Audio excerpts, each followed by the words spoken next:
No pets allowed. But it's Fiesta, so it doesn't matter. I'm Jade, Esteban, Estrada. This is Open Mic Thursdays at Sandspot here in San Antonio, Texas. This is the Fiesta Show!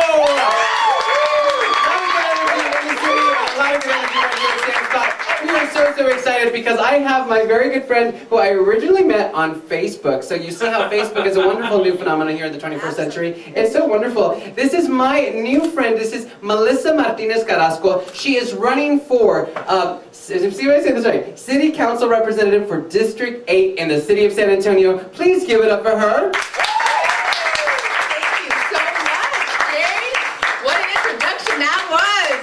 Thank you, I've been practicing. It is so nice to it's so nice to meet you finally. I've been seeing you online. I have to congratulate you first of all. If you haven't seen it, you can also see it online, but on your debate on KLRN. Is that channel 9 here in San Antonio? Yeah, that was very impressive, very impressive.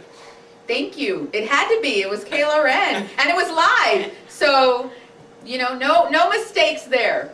I didn't know that it was live. It felt very like the vice presidential debates. I mean, did you feel like Sarah Palin versus Biden? I actually did get comments. I said, I knew those glasses were going to bring me those comments. They said, yes, Sarah. I said, okay, if it gives me the vote.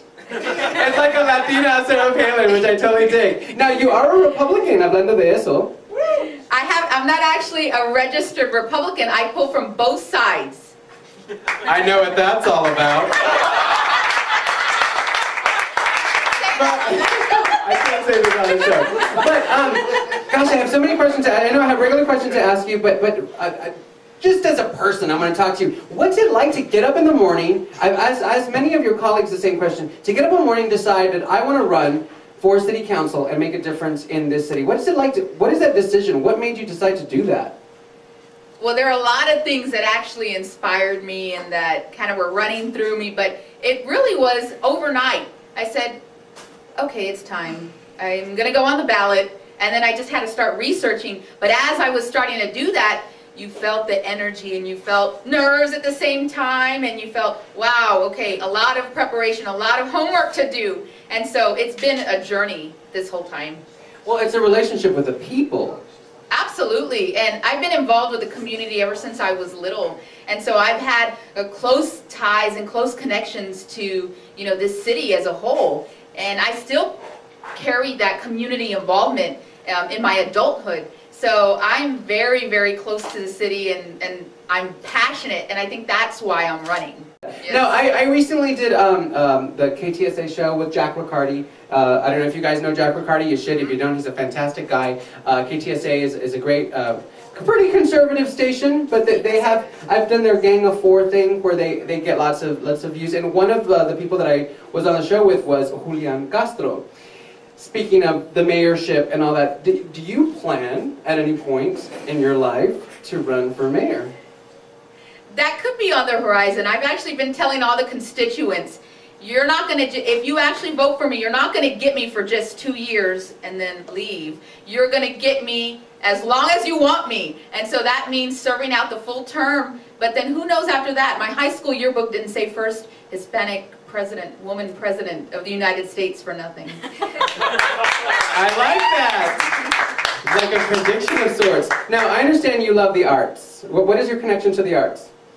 I'm an actor and a singer, so you can't get any greater than that. And I just am surrounded by my artist friends, and I've grown up with that. I've grown up in that type of community, and I've always felt it vital. I've always supported the arts because there are so many things that come with that. Not only that you inspire people to do their passion and do what they love.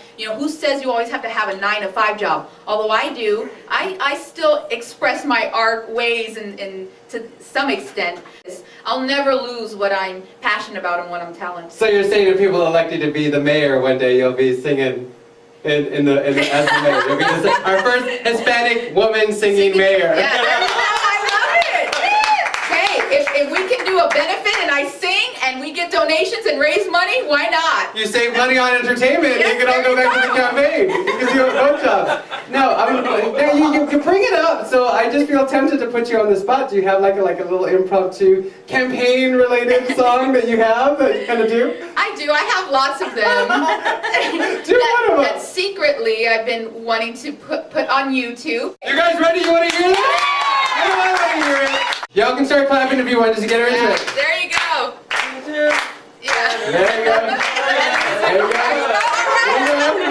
All right, here it comes. Okay, so he goes, if you want to vote for me, just go ahead now. If you want to vote for me, just go ahead now. It's a little excerpt of that. I love that. Give it up for Melissa.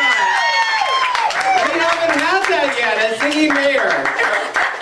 But this is your pre-show is going to be city council. I can already see it. I was very impressed. I know I have these things here, but I just want to say that they say a picture tells 1,000 words. You're so polished, and you certainly are very intimately engaged with District 8 and its needs. Tell me a little bit about Camp Bullis, because I live in another area. I live in District 1, and I don't know a lot of the other specific needs of the districts. Tell me a little bit about Camp Bullis and why that is special to this district. Absolutely. You know, I work for a company called USAA, and we really know what it means to serve. So any of those of you who have direct relation or in the military, that utmost I give, a very big round of applause. Absolutely. There's only two people that have given the ultimate sacrifice.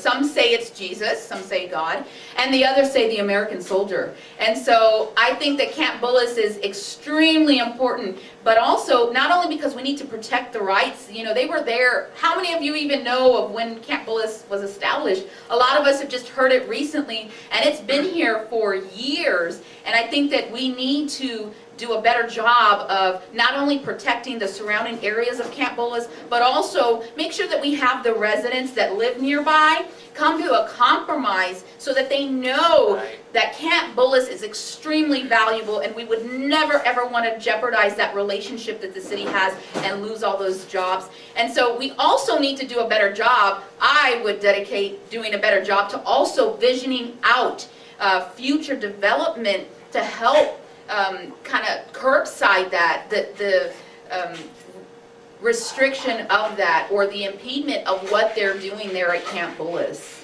So it seems like the job of a city council representative is to be kind of like a mediator of sorts between establishments that have been there for a long time and the residents of the 21st century in this district. Would you say that's about true?